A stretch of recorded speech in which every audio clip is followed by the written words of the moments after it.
rupture du silence, des minutes de désirs profonds jamais exprimés, des excès de chagrin d'une vie déprimée.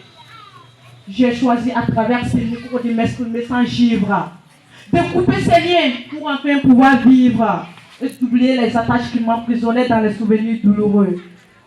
Seulement dans l'optique que ces blessures des crises d'adolescence et des conséquences d'un événement amoureux, infectés qui persistent disparaissent et qu'à leur place une nouvelle vie apparaisse. Mesdames et messieurs, sur cette scène-là, je m'en vais vous conter mon histoire. Père, mère, frères et sœurs, à l'heure où je vous parle, j'ai les nausées de la vie et j'ai envie de mourir, mère à vif. Avant, bras la serrée à coups de canifa, pas de cris. Aujourd'hui, pas de honte, pas de peine. Comme on le dit, l'erreur est humaine. J'ai donc pris cette décision de ne plus mourir en silence. Ce n'est rien qu'une vie d'adolescence. J'ai 15 ans et je suis en 5e mois. Ahmed est l'un de mes copains. Il est en 3e mois. Un jour, Ahmed m'a essoufflé la vie, pas avec la nécromancie.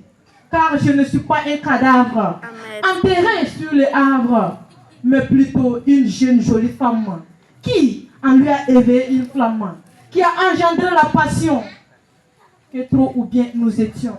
Mais tout récemment à moi, il a éveillé le sens de toutes mes craintes. Je ne pourrai plus étudier parce que Ahmed m'a mise enceinte. Le pire, Ahmed ne reconnaît pas cette grossesse. Cette pensée me tracasse et ça me tourmente sans cesse. Je dois subir les conséquences de cette mésaventure toute seule.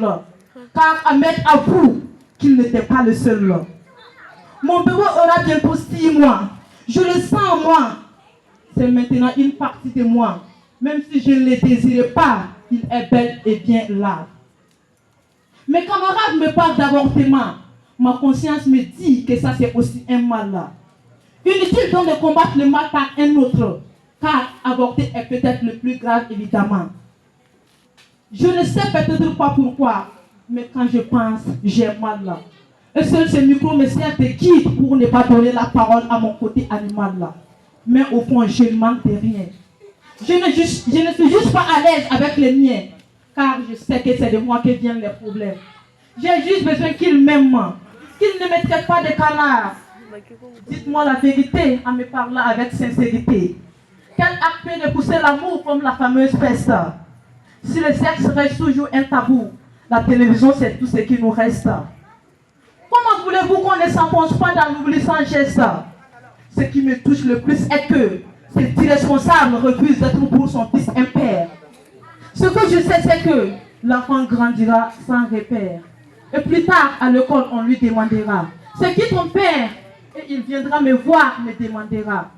Je lui répondrai: je ne sais pas, je ne me rappelle plus. À dire vrai, entre la haine et la peine, je ne fais plus la différence. Peut-être que je sombre dans la démence. Oui, dans la démence. Je vous remercie.